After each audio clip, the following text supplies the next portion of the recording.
Guess what? Bad posture isn't just about looking slouched or feeling stiff. It can actually decrease athletic performance.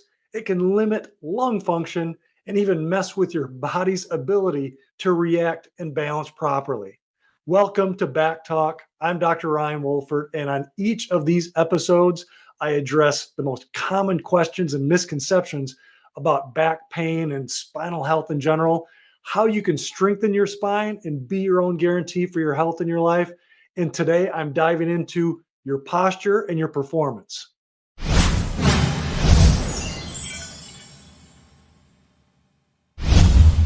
Posture is one of those things that you probably don't even think of as a problem until it becomes a problem. It's almost like breathing. And if somebody says, "All right, just breathe," be aware of your breath. You don't even know that you're not breathing properly, or maybe you're even holding your breath until somebody brings it to your attention. So that's very similar with posture. What's interesting is that posture and your lungs and your breathing can actually be related to each other. They can, your posture can influence how you're breathing. And this is for whether you're trying to improve your athletic performance, which we're going to look at here in a second, or we can, even extrapolate this into everyday life, doing everyday activities to where, yes, you might be having aches and pains and stiffness related to your posture, but if you're having problems breathing, taking deep breaths, or even just catching your breath or getting out of breath too easily, maybe a posture is one of these reasons why. So check this out. I'm going to show you this first study here, and what it did was it measured athletes with good posture and bad posture and measured different performance tasks, athletic tasks for that. So just to acclimate you, so you know what we're looking at here. So here is normal posture, where ear is over the shoulders, the neck has a curve, but with forward head posture, just like how the name sounds, the term explains, describes, your head is shifted forward. Your ear, again, as a landmark, is shifted forward of your shoulder AC joint. So that is what they're looking at. So let me go forward here. There we go. Here's the study, and it's from the Journal of Sport Rehabilitation back in 22. Again, long name here, comparison of sensory motor integration and skill related physical fitness components between college athletes with and without forward head posture.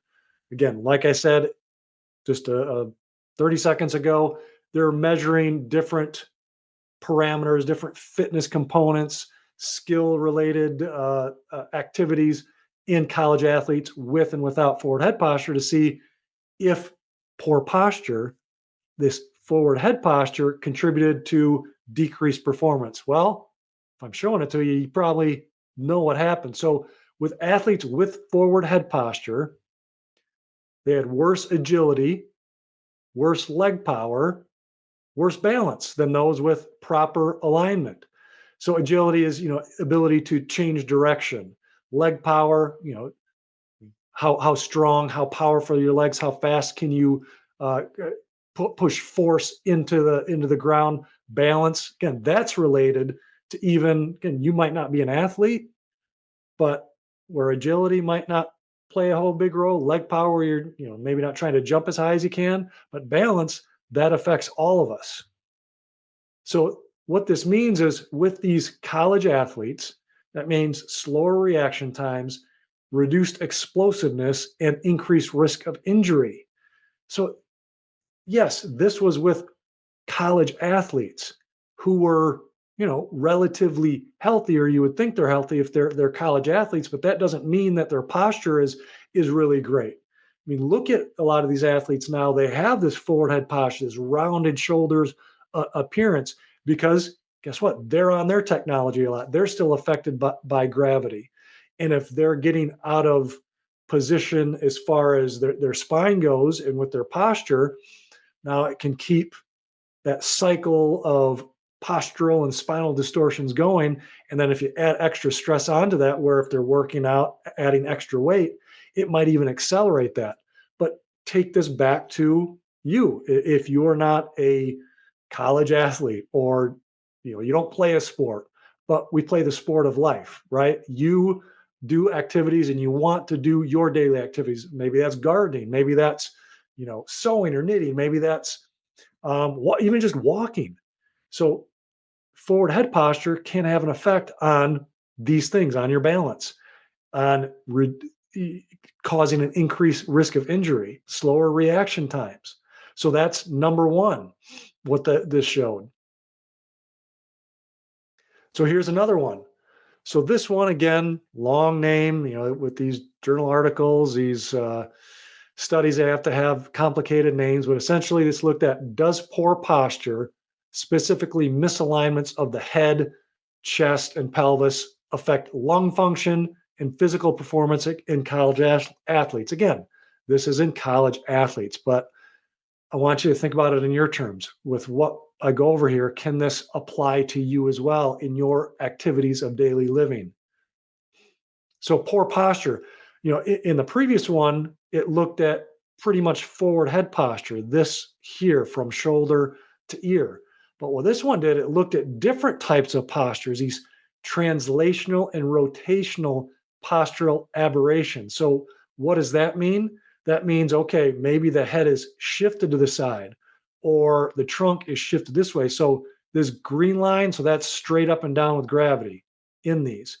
And when we're looking at it from the side, we want the hip. So starting from your ankle bone and working up, we want your hip on that green line, and then your shoulder on that green line, and head on that green line. There's the ear as a landmark. That is, aligned with gravity.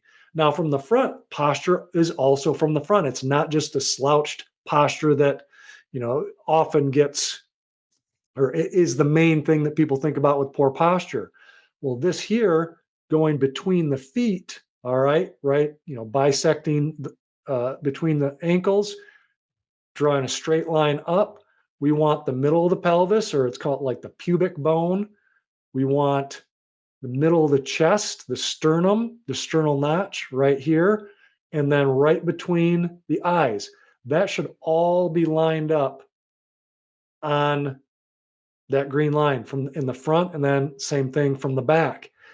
And so this measured those types of postural distortions too, and said, okay, do misalignments of the head, chest, and pelvis. So again, the head, the chest, pelvis away from ideal and optimal with gravity. Does that affect lung function and physical performance? Oh, geez, did it again. Sorry about that. Yes, yes, it does. According to this study, this is in the Journal of Clinical Medicine in 23. So athletes with posture imbalances had weaker lung function, worse balance, worse agility, worse jumping ability. So very similar to the previous study. So it's nice to have two studies here. And what's even more interesting, the more severe the misalignments, the worse the physical performance and lung function. So the farther this was off of center, these points were off of center, the worse the performance. So what does that tell you? That tells you, okay, like I said before, how can this apply to your life? Whether you're going for walks, whether you're, again, you get winded by doing just general housework, general office work, general um, uh, like outdoor and landscaping type work, pulling weeds. So this is important to make sure to keep your body in line posturally, but also spinally, making sure your spine is in the correct alignment, because your posture, it's a window to the spine and nervous system. So any distortion of the posture means that somewhere that's could be injured, damaged, or weak, that's shutting down that nerve flow, that nerve communication from the brain to your body and the body to the brain. So that's why, again, a couple of resources I'll share with you. Type spine in the comments. This is my spinal hygiene mini class to help you exercise, show you spinal exercise, postural exercises, everyday activities to make sure you're in a good posture, not stressing your body as you do those. as well as other techniques to make sure that your spine stays strong. And I'm not just talking about muscles, but I'm talking about the actual alignment in the bones. And then if you want to dive even deeper to find out, okay, is your posture affecting your ability? Is it affecting your balance? Is it affecting your mobility, your lung function, or possibly doing that? I have these posture and spinal mobility assessments that I do virtually with people on Zoom. So if you're interested in that, I have a link in the description. You can click on that and you can set up your appointment, set up your time for us to do that. We can do that from anywhere in the world as long as you have a camera on your computer. We can do that because my goal is to, like I said, help you strengthen your spine. And I want you to be your own guarantee for your health in your life. And your spine and posture is definitely related to how you can do that, is definitely related to how healthy that you can be. So thanks for watching. Comment, like, subscribe, share this with a friend who maybe you've noticed has some bad posture. Share this with any athletes. If you have kids or grandkids that are athletes, make sure that they get their spine and their posture checked as well. All right. Talk to you soon.